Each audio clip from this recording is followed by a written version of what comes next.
présence de Dieu. Tu te crois heureux et pourtant malheureux.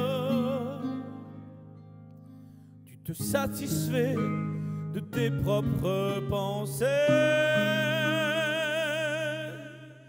Reconnais ce que tu es, faible et pas vrai. Car lui, il t'aime. Jésus t'aime.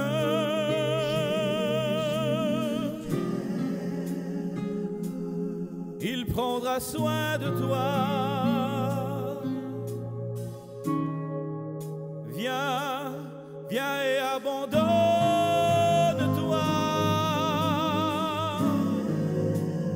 Car lui, il t'aime. Jésus t'aime.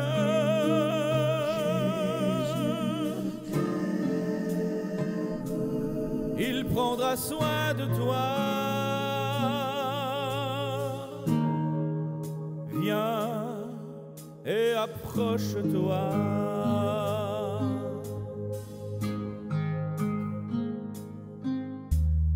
Viens à lui et viens tel que tu es.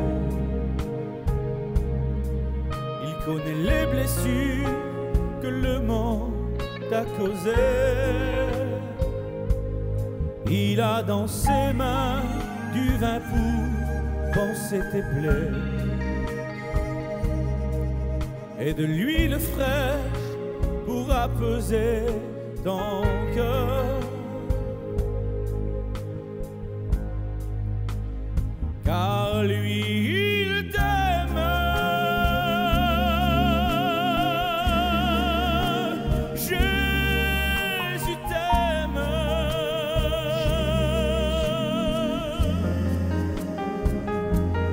Il prendra soin de toi. Viens, viens et abandonne.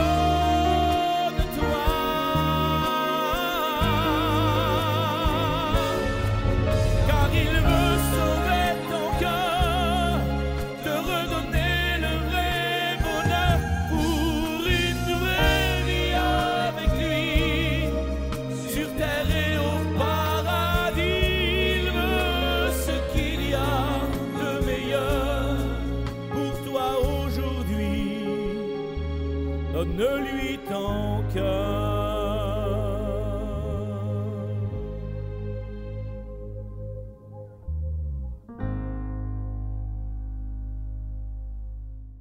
Vivre la maturité, c'est aussi savoir pardonner. Amen.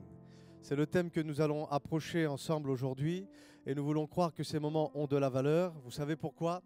Parce que la Bible nous démontre que là où l'être humain est, eh bien Dieu a le désir de se révéler à lui. Et je pense que nous sommes dans des moments peut-être un petit peu compliqués. On parle de coronavirus, on parle de crise sanitaire, de crise économique, mais le ciel n'est jamais en crise. Et quand on considère qui est celui qui a créé le ciel, qui est celui qui habite le ciel et quelle est la volonté du ciel, mon cœur ne peut pas être en crise. Il peut y avoir des voix qui parlent, des raisonnements qui parlent, des peurs qui veulent venir s'installer. Mais dans le nom de Jésus, à travers ces moments, je prie pour que tu vives la maturité que le ciel veut que tu vives. Et il y a des passages qui sont obligatoires et un des passages qui est nécessaire dans notre vie pour atteindre justement ce but, c'est de décider, amen, amen, de décider de pardonner. C'est une réalité qu'on doit prendre en compte. Quand on vit avec Dieu, les premières prédications que l'on écoute, on parle de paix, on parle de joie, on parle de certaines choses. Et puis on commence à vivre notre vie avec Dieu, avec certains objectifs. On décide de demander à Dieu de parler en langue, d'obtenir certaines guérisons, de voir où Dieu nous voit dans 5 ans, dans 10 ans. On reçoit des appels qui sont dans nos cœurs, certains pour prier, certains pour témoigner, certains pour prêcher, certains pour faire de la louange, pour devenir des adorateurs à travers les instruments, à travers leurs chants. Et à un moment donné, quand ces objectifs-là sont atteints, on arrive souvent devant une certaine réalité. Eh bien, je ne suis pas si heureuse que ça. Je ne suis pas si heureux que ça. Pourtant, j'ai atteint les objectifs. Ça a occupé un temps. Quelques mois pour certains, quelques années pour d'autres. Et d'un seul coup, on est toujours face à nous-mêmes et on s'aperçoit qu'on a partagé du temps avec Dieu, fait certaines choses, mais dans nos cœurs, il y a des choses qui sont encore là. Et puis on devient comme attristé. Certains peuvent être frustrés, et je l'ai vu, je discute souvent avec des personnes. Le temps n'arrange rien. Ça, j'aimerais te le dire, le temps n'arrange rien. Mais une décision prise, ça va arranger beaucoup de choses. Et ça va nous faire entrer dans cette maturité afin de réellement être la meilleure version de nous-mêmes. Être l'homme de Dieu ou la femme de Dieu que Dieu avait prévu. On peut prévoir d'être un évangéliste alors que Dieu avait prévu de faire de nous un pasteur. On peut prévoir être quelqu'un qui sert dans l'église d'une certaine manière alors que Dieu avait d'autres projets. Et des fois, on va se résoudre à dire « nous attendons notre délivrance » alors que notre délivrance pour nous, église, et j'aimerais que tu dises Amen de là où tu es. Dis Amen. Notre délivrance a déjà été faite. Christ est mort. Amen. Et il est ressuscité pour notre justification, pour notre paix, pour notre joie, afin de nous communiquer un amour qui va tellement déborder dans nos cœurs. Amen. Qui va tellement déborder, qui va nous permettre de surpasser toute forme d'adversité. Ne plus être dépendant des circonstances, mais vraiment et réellement de manière concrète, être au bénéfice de la volonté de Dieu. Amen. Je sens que je suis en train de dire des choses et que Dieu est en train de parler dans ton cœur. On va lire quelque chose qui se trouve dans le livre d'Ézéchiel à partir du chapitre 47. Tu peux le lire chez toi, là où tu es, du verset 1 au verset 9. Et il y a une situation particulière qui est eschatologique, mais qui est aussi prophétique pour les temps que nous vivons. Et elle est aussi spirituelle. On peut s'attribuer ces choses à nous et c'est vraiment un événement prophétique qui s'est passé qui concerne notre temps, qui concerne notre vie. Et il y a plusieurs éléments à prendre en compte dans cette lecture. C'est déjà, il y a une personne qui prend les choses en main. La Bible parle d'un homme, parle d'une personne, mais c'est réellement, on va dire comme ça, quelque chose qui a été typifié pour nous présenter la personne du Saint-Esprit. C'est la personne du Saint-Esprit qui va prendre cette situation en main. On voit aussi un homme qui est conduit justement par le Saint-Esprit, qui est l'image de l'humanité, qui a été aimé de Dieu, dans laquelle le Saint-Esprit vient, la Bible dit, avec un outil de mesure. Parce que quand Dieu fait les choses, il le fait avec un diapason, il le fait avec une volonté et il le fait avec une mesure précise. Dieu ne fait pas les choses en tâtonnant. Dieu exprime sa volonté. Il y a un projet. Et ensuite, à travers notre obéissance, notre humilité, notre foi, notre repentance en l'occurrence, nous avons la capacité, amen, et la possibilité de matérialiser le projet qui avait été écrit par Dieu. Et nous voyons aussi 4 étapes essentielles qui se trouvent dans ce passage de l'Écriture, où on voit cet homme qui est l'image du Saint-Esprit mesurer une certaine distance et il va faire rentrer l'homme, rentrer l'humanité, amen, dans un torrent où il y aura de l'eau jusqu'à ses chevilles. Et ensuite, on voit encore que le Saint-Esprit va mesurer encore 1000 coudées et il va se saisir de cet homme, de l'image encore de l'humanité, pour le faire avancer dans une eau un peu plus profonde, où il aura de l'eau jusqu'aux genoux. Un texte dira, une version dira, de l'eau jusqu'à sa genouillée. C'est l'image de l'humilité. Et il va continuer, cet homme, l'image du Saint-Esprit, va mesurer encore 1000 coudées, la Bible dit. Et il va le faire rentrer dans une eau pour le faire arriver à avoir de l'eau jusqu'aux reins, symbole de la vérité, symbole de la stature, symbole de la droiture. Et n'oubliez pas que l'épée, qui est l'image de la Bible, des Écritures, des paroles qu'on reçoit de Dieu, se posera toujours, toujours sur la ceinture, sur la vérité, qui est le symbole de nos reins. Et ensuite, on voit justement encore ce même Saint-Esprit, cette même personne, prendre l'homme et le propulser dans une eau si profonde qu'on n'avait plus pied, mais qu'il fallait y nager. Ça veut dire que ce n'était plus nous qui étions maîtres de nos mouvements, nous qui étions maîtres de savoir dans quelle direction on allait se déplacer, mais nous sommes rentrés réellement dans les eaux de Dieu, où c'est carrément le Saint-Esprit, Dieu, le Père, le Fils, qui vont nous diriger dans cette aventure. Et j'aimerais qu'on se pose une question ensemble, de où sortait cette eau? La Bible dit que cette eau, elle sortait du seuil d'une maison. Et en réalité, c'est réellement l'image du Christ, typifié à un endroit précis qui avait été localisé par Dieu lui-même. Et cet endroit, Amen, Amen, là où tu es, j'aimerais que tu dis Amen, je ne t'entends pas. Gloire à Dieu. Localisé à Golgotha, où des paroles ont été prononcées de la part de Jésus lui-même, où le sang a coulé. Et quand il a dit que tout était accompli, en toi je remets mon esprit. La Bible dit que Christ est mort et que le voile, Amen, du temple, ce qui séparait les hommes de la présence de Dieu, a été déchiré, Amen, déchiré de manière définitive. Pour notre guérison, pour notre restauration, pour notre vie éternelle. Amen, pour notre délivrance, mais aussi pour notre avenir. Parce que j'aimerais te le dire, Dieu a un avenir pour toi. Est-ce que tu le sais? Que Dieu a un avenir pour toi. Et pour rentrer dans cet avenir, il faut décider d'être mature. Et aujourd'hui, nous voyons que pour vivre certaines volontés de Dieu dans la maturité, il va falloir décider de faire un face-à-face avec nous-mêmes et de décider de pardonner. De décider de pardonner. Alors, je vous pose une question très simple. Quels sont les objectifs de Dieu pour nos vies? Quels sont les objectifs de Dieu pour nos vies?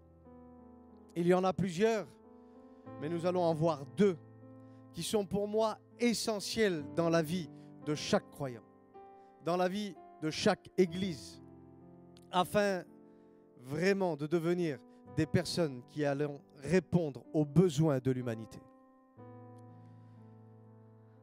La première chose, le premier objectif, et c'est quelque chose que tu dois réaliser, trop de gens attendent la bénédiction, alors que Dieu attend que nous entrions dans la bénédiction. Premier objectif que Dieu veut nous faire atteindre aujourd'hui, c'est qu'on puisse entrer enfin dans la bénédiction. La Bible dit ceci, dans le livre d'Ézéchiel au chapitre 47 et verset 5. L'eau était si profonde, et ça c'est l'objectif. L'eau était si profonde. La Bible dit qu'il fallait y nager. Ça veut dire qu'il y a des profondeurs. Et comme je l'ai dit juste avant, ça veut dire que ce n'est plus à nous de diriger nos vies. Mais c'est quand on se tient dans la présence de Dieu et qu'on dit Seigneur, à quoi tu m'appelles? Qu'est-ce que tu veux que je dise aujourd'hui? Pour quelle personne il faut que je prie aujourd'hui? Quelle est l'église dans laquelle je vais servir? Quel est le chant que je dois apprendre? Quelles sont les formes de prière que je dois y faire pour le pays, pour mon église, pour mon foyer, pour mes enfants? Ne plus être dirigé par des logiques qui sembleraient spirituelles, mais réellement être dirigé, amen, au son de sa voix. Au son de sa voix.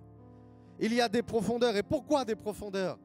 Parce qu'il y a des choses qui doivent être mises en dessous de l'eau. Ça veut dire qu'il faut qu'il meure. Des raisonnements qu'il faut faire mourir. Les actions de la chair, où ça y est, c'en est trop.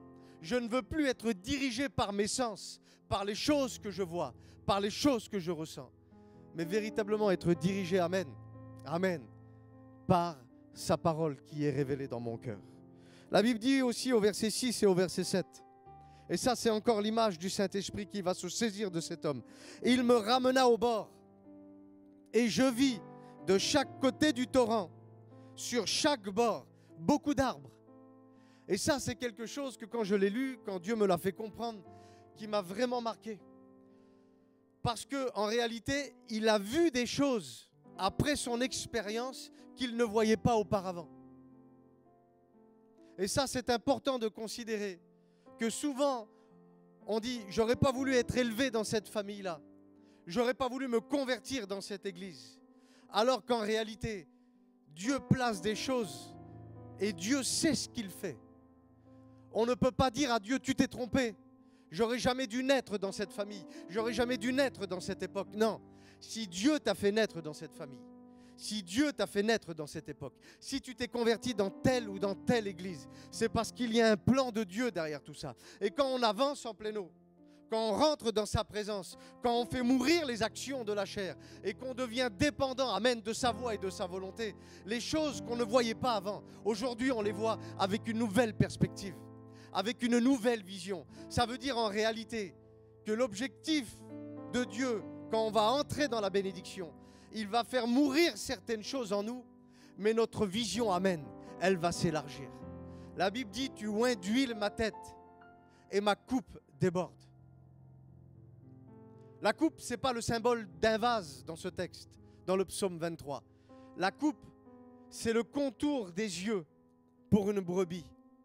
Et c'était l'image que la brebis était portée dans les mains du berger. Amen. Amen. Et que le berger mettait de l'huile, l'image de la présence de Dieu, de sa volonté, sur sa tête, parce qu'il fallait un renouvellement dans ses pensées. Trop d'attaques, trop dépendant de ce qu'elle voyait. Et quand l'huile venait dans sa coupe, quand l'huile venait dans ses yeux, eh bien, les scories du désert, le sable qui était venu dans ses yeux et qui avait obscurci sa vision, était en train de partir. Et c'est la même image dans Ézéchiel 47. L'expérience en profondeur fait en sorte que les défaites du passé deviennent des témoignages pour demain. Le désert ne doit pas être fait pour être cultivé, mais il doit être fait pour qu'il puisse te former dans la volonté de Dieu.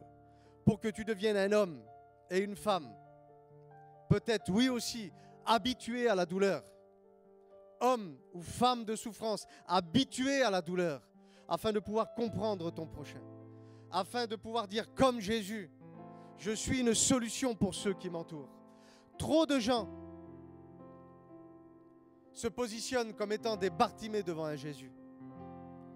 Mais à un moment donné, quand le Saint-Esprit vit en toi et qu'il est venu dans ta vie, tu ne dois plus arriver devant Jésus comme étant un Bartimée, mais tu dois arriver chrétien, chrétienne, église de Dieu, comme étant un Jésus devant un Bartimée. Si les chrétiens sont en train de crier vers Dieu en demandant des solutions, comment voulez-vous que l'Église soit porteur de solutions dans le monde dans lequel on vit? Non, tu dois rentrer en profondeur et je prie, amen, pour que tu puisses entrer dans cette dimension à partir d'aujourd'hui. Une fois que ta vision a été renouvelée, que tes pensées ont été restaurées et que tu es rentré dans la catégorie, et nous l'avons vu dans les réunions précédentes, dans la catégorie des fils de Dieu. Amen. Tu rentres dans le deuxième objectif que Dieu a pour notre vie. Nous sommes entrés dans la bénédiction, amen. Et le deuxième objectif, c'est de devenir, amen, que l'Église devienne la bénédiction. Que Dieu te bénisse, que ces moments pénètrent ton cœur, qu'ils pénètrent tes pensées, que tu puisses réaliser que tu n'es pas n'importe qui. Tu n'es pas venu sur cette terre pour souffrir. Tu n'es pas venu à travers ton expérience, un enfant de Dieu, pour être encore dépendant des situations. Non. Mais les situations vont former un caractère en toi. Et je le dis, aujourd'hui tu es né de nouveau, Église, non pour subir à nouveau, mais pour gouverner à nouveau. Que Dieu fasse en sorte que cette parole tombe dans ton cœur. Devenir la bénédiction. Le livre d'Agée au chapitre 2 et à partir du verset 9, il est écrit ceci. La gloire de cette dernière maison, amen, sera plus grande, plus forte, plus considérée, plus haute et plus puissante que celle de la première. Ça veut dire prophétiquement que la grâce, celle que nous vivons aujourd'hui, sera supérieure au temps de la loi. Ça veut dire que la dispensation dans laquelle Jésus nous a fait rentrer sera plus grande que la dispensation que Moïse avait présentée. Et ça, c'est le temps que l'on vit. La Bible dit que l'Éternel des armées parle. Et il dit, c'est dans cette maison, c'est dans ce lieu que je donnerai la paix. Alléluia. Que je donnerai la santé, que je donnerai la tranquillité, la solidité et la sûreté. Ça, c'est l'héritage que Dieu donne en Christ. Mais aujourd'hui, j'aimerais que tu considères quelque chose. Golgotha, c'est passé il y a 2000 ans. Nous avons été au bénéfice de Golgotha. Nous avons goûté à cette eau. Nous sommes rentrés dans cette forme de profondeur. Mais aujourd'hui, la Bible dit que l'Église est devenue le temple du Saint-Esprit. Ça veut dire que c'est nous aujourd'hui, Église, qui sommes la maison de Dieu. Et les gens nous regardent avec un désir dans leur cœur que nos paroles soient des paroles de foi, qu'ils soient des paroles de vie, des paroles de sainteté, des paroles de puissance. Où aujourd'hui on regarde l'Église comme étant le moyen de solution. Il n'y en a pas d'autre. Le monde va proposer des solutions pour gagner du temps, alors que Dieu propose des solutions pour régler les problèmes. Amen. Et si c'est à toi que je parle, tu reçois cette parole dans le nom de Jésus là où tu es. Là où tu es, amen, tu reçois cette parole. Aujourd'hui, la maison de Dieu, c'est nous. Et il faut que l'eau aussi sorte de nous. Il faut que la bénédiction sorte de nous. Il faut aussi que des gens, à travers notre témoignage, notre vie, notre vision, les choses que l'on vit, les gens aussi peuvent rentrer dans la présence de Dieu et devenir aussi, amen, des personnes qui rentrent dans la maturité. Ce que je vis sera le résultat des principes que j'aurai appliqués à ma vie. Amen. Mais ce que je ne vis pas sera aussi le résultat des principes que je n'aurai pas appliqués à ma vie. Pose-toi des bonnes questions et Dieu va te donner les bonnes réponses. Ce que je vis est le résultat de mes croyances, mais de mes bonnes croyances que j'aurai matérialisées dans ma vie. Amen. Amen. Alors je vous pose une question. Est-ce que vous voulez vivre ces deux vérités? Je pense qu'on connaît tous la réponse. Tout le monde veut rentrer dans la bénédiction. Et tout le monde veut devenir, pour Dieu, une source de bénédiction. Alors il y aura une étape essentielle à faire. Une prise de décision essentielle à faire. Nous avons vu que dans le livre d'Ézéchiel, à partir du chapitre 47, verset 1 jusqu'au verset 9, il y a là 4 étapes qui sont présentes. De l'eau jusqu'aux chevilles, de l'eau jusqu'aux genoux, de l'eau jusqu'aux reins, et puis en plus la 4e étape, là où on nage en pleine eau. Mais la première étape, c'est d'avoir de l'eau jusqu'aux chevilles. Et vous savez que dans la Bible, le langage biblique a des précisions prophétiques énormes. La Bible dit que celui qui cherche est obligé de trouver. Et j'ai regardé ce que le mot cheville voulait dire en hébreu. Et le mot cheville en hébreu, il est placé là pour une raison particulière. Ça veut dire le mot pardon.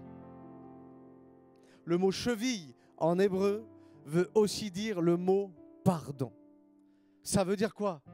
Ça veut dire que la première étape, avant d'avoir de l'eau jusqu'aux genoux, avant d'être au bénéfice de la vérité et avant de rentrer dans la vraie bénédiction, il va falloir passer par le pardon. Mais tu pourrais me dire, qu'est-ce que tu me dis, Chris? Moi, je suis un chrétien, moi, je suis une chrétienne. J'ai passé par le pardon. J'ai demandé pardon à Dieu pour mes péchés. Oui, mais est-ce que tu as pardonné aussi? Parce que s'il y a des domaines dans ta vie qui bloquent, et nous le voyons, nous, en tant que pasteurs, parce que ça revient souvent, il y a des choses qui sont restées dans vos cœurs. Il y a des choses qui peuvent être là et que la vie a fait en sorte que tu t'es habillé avec un vêtement d'humilité, avec un vêtement de reconnaissance. Mais quand tu enlèves ça devant la présence de Dieu, la rancœur est toujours là, la colère est toujours là, la haine, les incompréhensions, les frustrations sont toujours présentes. Et si Dieu à pardonner tes péchés. En retour, Dieu te donnera la capacité, amen, amen. Tu n'as pas envie de dire amen, mais dis amen. Dieu te donnera la capacité de pardonner aussi. La Bible dit dans le livre de Jean au chapitre 1 à partir du verset 29, « Voici l'agneau de Dieu qui ôte le péché du monde. » Ça veut dire que Jean-Baptiste était en train de présenter Jésus comme étant celui qui était capable de pardonner tous les hommes de la terre. Mais je ne sais pas vous, mais moi aussi j'ai envie qu'on me présente de cette manière. J'ai envie que quand j'arrive quelque part, voici un homme qui est en mesure de pardonner toutes les injustices qu'il a subies. Les gens qui ont fait du mal. Il est né dans une famille bizarre. Si tu sais ce qui se passe dans sa famille, mais il a été touché par la grâce de Dieu. Dieu l'a pardonné de ses péchés. Mais en retour, il a été aussi capable de pardonner son prochain. Le livre de Marc au chapitre 1 verset 15, ça a été le premier message de Jésus. Donc le premier message est un message très important. Et il dit ceci à ses contemporains de l'époque. Repentez-vous. Amen. Amen. Et croyez à la bonne nouvelle. Et la bonne nouvelle, c'est quoi? C'est que si je demande pardon, je suis sûr d'être au bénéfice de ce pardon.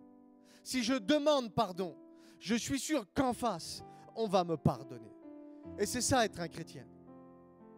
L'apôtre Paul dit, soyez mes imitateurs comme moi je le suis du Christ. Prendre l'attitude de l'apôtre, c'est imiter Jésus. Et moi, je veux être l'imitateur de tout ce que Christ a fait sur la terre. Parce que rappelle-toi d'une chose, Jésus n'est pas venu en tant qu'homme sur la terre pour te montrer comment il allait falloir se comporter dans le ciel. Mais Jésus est venu en tant qu'homme sur la terre pour te montrer comment il fallait vivre le ciel sur la terre. Alors le mot pardonner, qu'est-ce que ça veut dire réellement? Le mot pardonner veut dire ça. Ne plus tenir compte d'une faute, ne plus tenir compte d'une faute ou d'une offense. Le synonyme du mot pardonner, c'est ça, c'est miséricorde. Et ça, c'est beau, parce que la Bible dit que la miséricorde triomphe du jugement. Et quand je suis dans le pardon, quand j'ai été pardonné, mais que je décide de pardonner aussi, aucun jugement n'aura l'accès sur ma vie, dans mes pensées, dans mes actes, dans ce qui se passe dans mon cœur, dans mes paroles. Et j'aimerais dire à quelqu'un que le pardon libère. La Bible dit aussi que le mot pardonner en grec veut dire ceci. Ça engendre une action, ne plus résister. Décider d'arrêter de résister à certains raisonnements, de laisser faire, de renvoyer, d'abandonner ou de se séparer. Parce que j'aimerais te dire que le manque de pardon et les faux raisonnements vont t'attacher. Mais le jour où je décide de pardonner, il y a quelque chose que je vais dire au revoir pour dire bonjour à quelqu'un. Amen. Dire bonjour à la présence de Dieu. Alors je te pose une question très simple. Très simple. Pourquoi pardonner?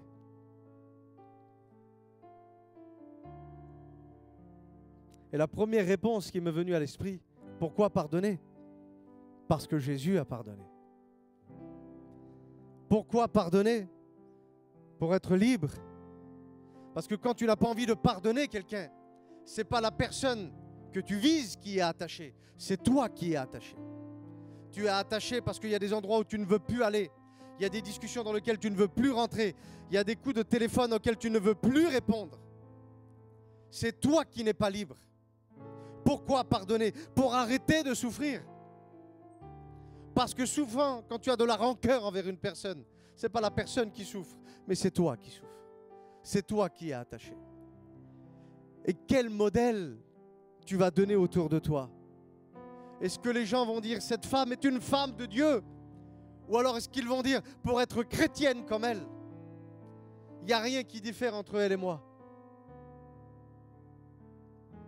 Et pour arrêter aussi de faire souffrir les gens qui te regardent.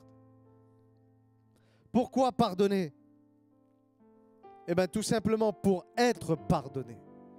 L'évangile de Matthieu chapitre 6, versets 14 et 15 nous dit ceci. C'est Jésus qui parle. Si vous pardonnez aux hommes leurs offenses, votre Père céleste aussi vous pardonnera. Mais si vous ne pardonnez pas, votre Père aussi ne vous pardonnera pas. Pourquoi pardonner? Écoute bien, on ne te l'a peut-être jamais dit. Pourquoi pardonner? Pour ne plus être tourmenté. Pour ne plus être tourmenté. Parce qu'il y a des situations où on va chasser l'ennemi, mais l'ennemi ne partira pas. Parce qu'à cause de ton attitude, Dieu s'est retiré et l'ennemi a eu un accès dans ta vie. Évangile de Matthieu chapitre 18, versets 34 et 35. La Bible dit que le maître livrera l'homme au tourmenteur. Écoutez, le maître livrera l'homme au tourmenteur jusqu'à ce qu'il aille payer tout ce qu'il devait. Et c'est ainsi que mon Père céleste vous traitera si chacun de vous, vous ne pardonnez pas à votre frère, mais de tout votre cœur. C'est grave ce qu'il est en train de dire. Et ça me ramène à l'histoire de Saül, où la Bible dit qu'à un moment donné, Saül était tourmenté à cause d'un mauvais esprit venant de Dieu. Comme si que Dieu pouvait envoyer des mauvais esprits sur des personnes.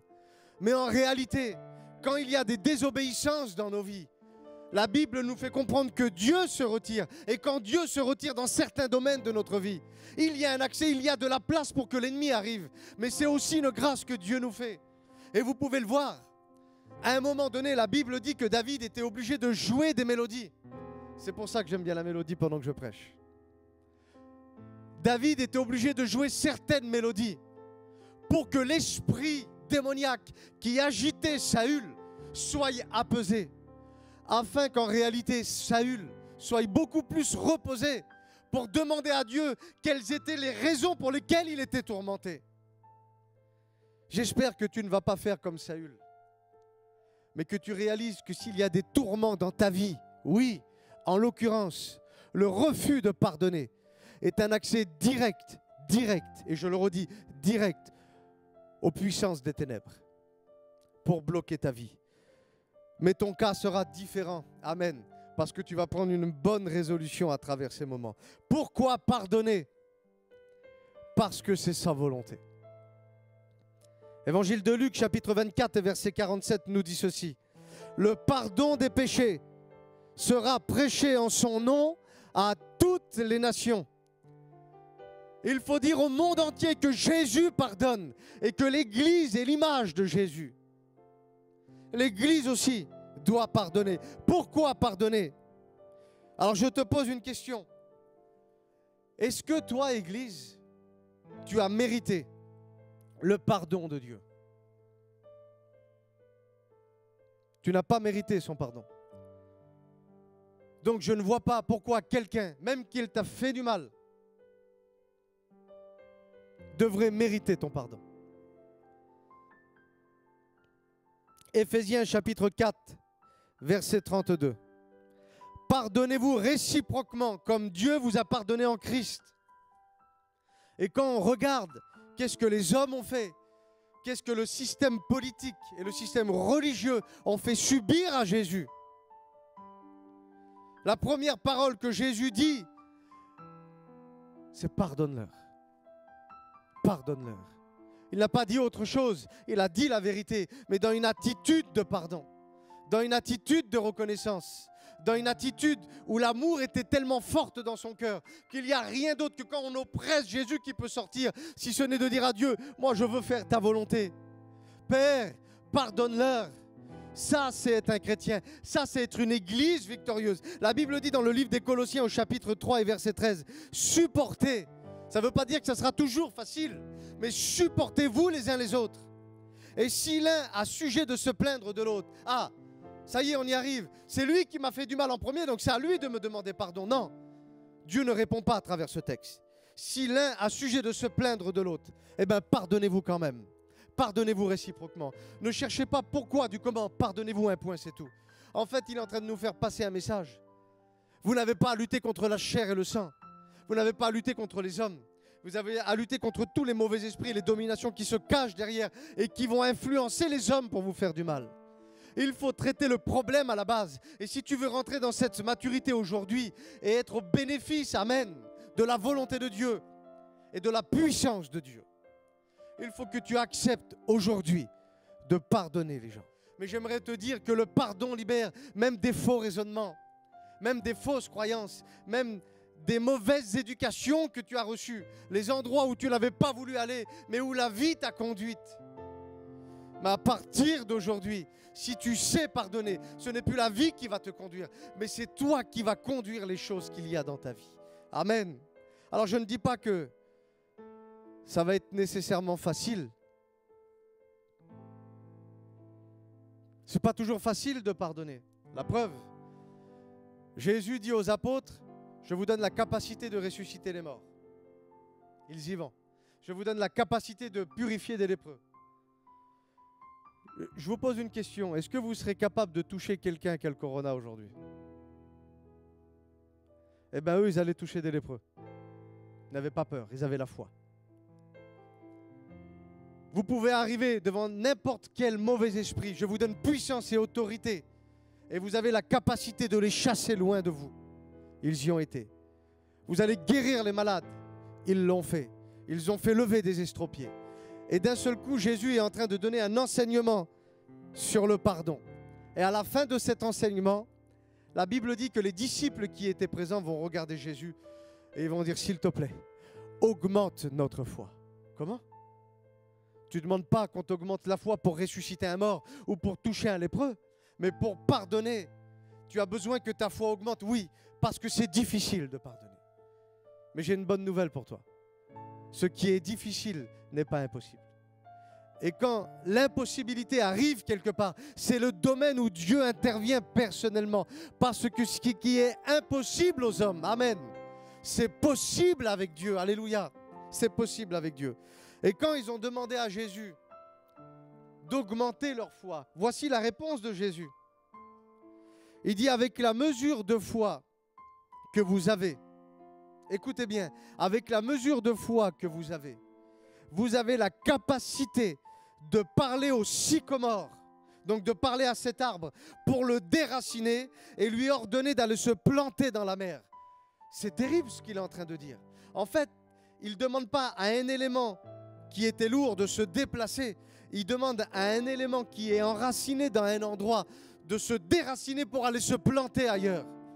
Il est en train vraiment d'expliquer que oui, le problème de pardon, c'est un problème qui est enraciné dans le cœur de l'homme. Mais il dit avec la foi que tu as, en fait, tu dois avoir conscience que dans ta naissance naturelle, Dieu t'a donné la foi. Et dans ta naissance spirituelle, Dieu t'a renforcé la possibilité, amen, d'aller te servir de ta foi.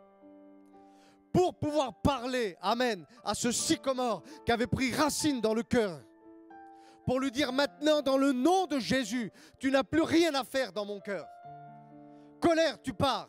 Incrédulité, tu t'en vas. Amertume, jalousie, faux raisonnement, tu quittes maintenant dans le nom de Jésus. Et je suis libre et je proclame aujourd'hui que pour rentrer dans ma résurrection spirituelle, pour faire vivre des Pentecôtes à des gens, pour que je sois la bénédiction dans mon église, la première parole que je dois prononcer, comme Jésus l'a fait à la croix, pardonne-leur, pardonne-leur, pardonne-leur. Dis-le avec moi là où tu es, je pardonne. Dis-le avec moi là où tu es. Je décide de pardonner. Dans le nom de Jésus, toi qui es en train de m'écouter, c'est à toi que je parle. Décide de pardonner. Décide de pardonner. Décide de pardonner là où tu es. Tu décides de te réconcilier avec tes parents. Tu décides de te réconcilier avec tes enfants, avec ton pasteur, avec les gens de ton église, avec tes voisins, avec les gens avec qui tu vis. Décide d'être pardonné et d'avancer en pleine eau. Décide de passer à l'étape supérieure. Décide de dire, Seigneur, Satan n'a rien en moi. Jésus pouvait le dire. Est-ce que toi, tu peux le dire? Est-ce que toi, tu peux le dire? Alors maintenant, je vais prier pour toi. Pour que Dieu te donne la capacité, et tu l'as déjà, mais que pour que tu puisses prendre réellement ta vie en main. Et que tu prennes ton téléphone après cette réunion. Et que tu vas te réconcilier avec les personnes à qui tu dois demander pardon. Seigneur, nous sommes devant toi et nous te disons merci. Merci pour ce que tu fais. Merci pour ce que tu es. Merci pour le message qui est donné aujourd'hui. Que ce message inonde, Seigneur, les réseaux. Que ce message inonde les cœurs des personnes qui avaient besoin d'écouter ce message. Et Seigneur, je ne te demande pas qu'ils t'écoutent seulement, mais qu'ils puissent mettre en pratique et matérialiser, Seigneur, ce que tu nous as dit dans cette journée. Dans le nom de Jésus, dans le nom de Jésus. Que Dieu vous bénisse.